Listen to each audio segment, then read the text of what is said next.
when we relax our focus on perceptions, we create space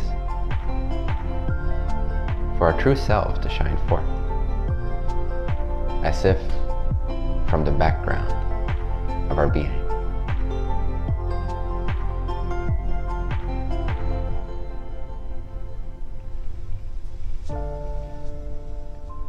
When we are too clingy, too occupied, there isn't enough space for the true self to reveal itself. We'll cover it up with thoughts and feelings and opinions.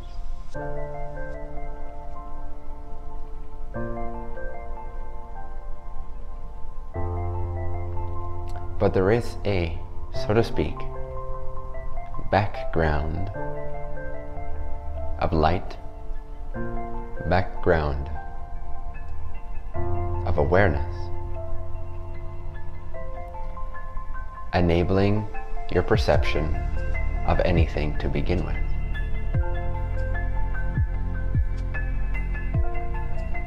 It's like the motherboard is able to run all the programs that you then interact with.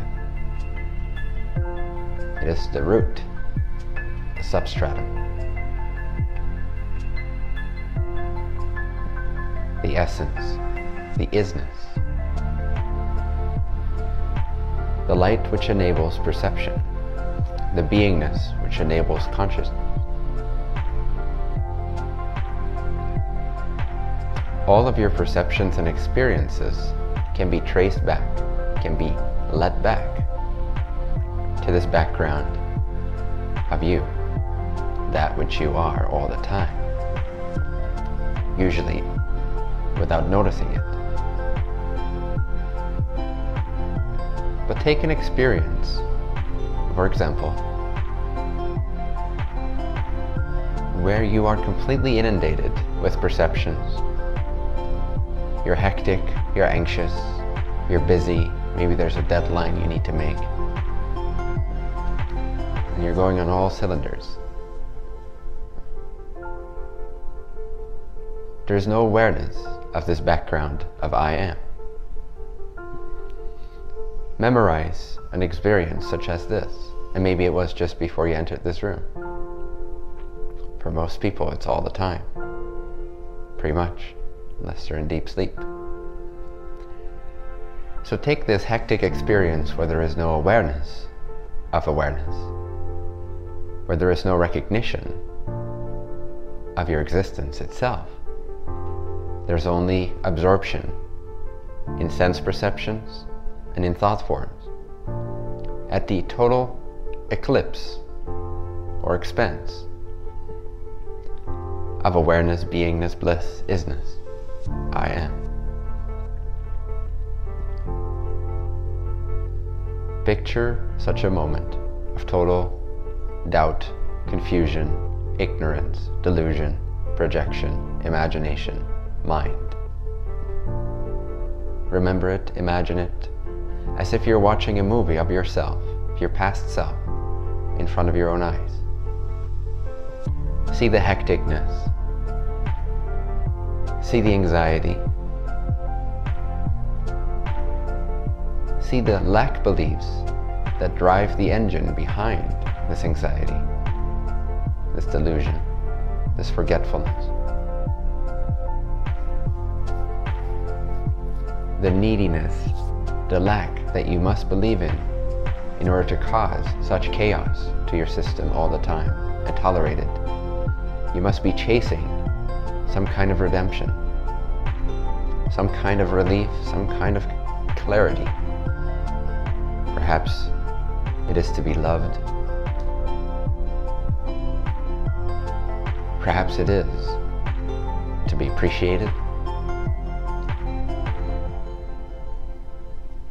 Perhaps it is to establish security, well-being, peace of mind.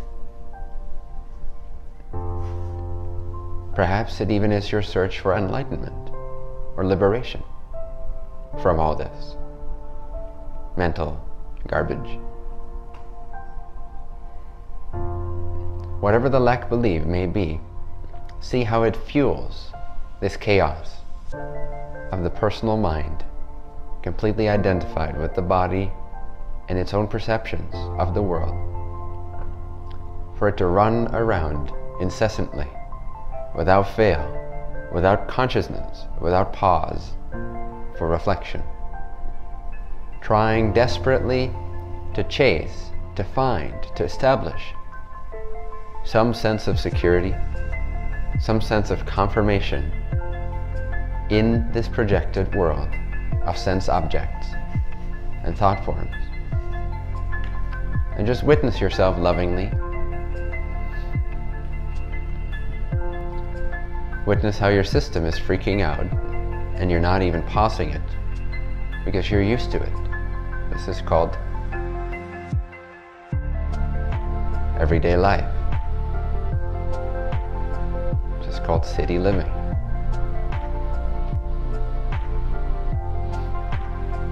Because everyone else does it, there's no contrast. You think you're normal. Most people are only one step away from having a fuse burned out in their brain.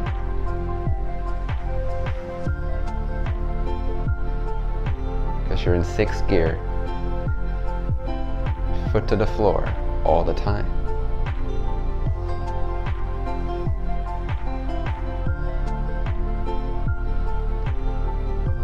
And you don't even know why. You just know that it hurts when you pause for too long to observe it. So you keep yourself occupied with more stuff and more dreams and more goals. The background of awareness from which you perceive this hectic realm of mind is actually stable, changeless, at ease, unmovable. This is your ground of I am. This is the ground of being. This is the one to whom I speak. This journey is from mind to master.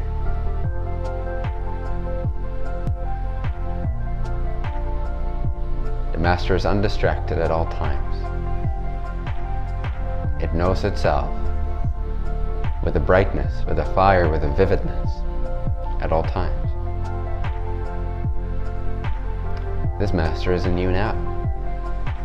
It already knows itself all the time. It's because you are identified with the mind that you're not enjoying the heavens of the master in you.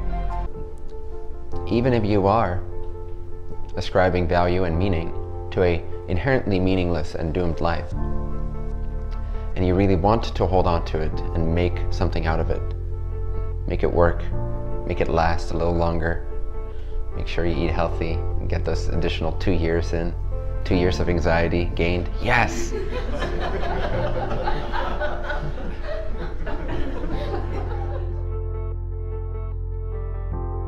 Nevertheless, even if that is your choice, to whatever degree you want to dissolve the illusion of a separate life and fall into the grace, the beauty, the divinity, the love, light, bliss that's available upon merging with the background of your beingness, which is always here, the master, the one who is undistracted.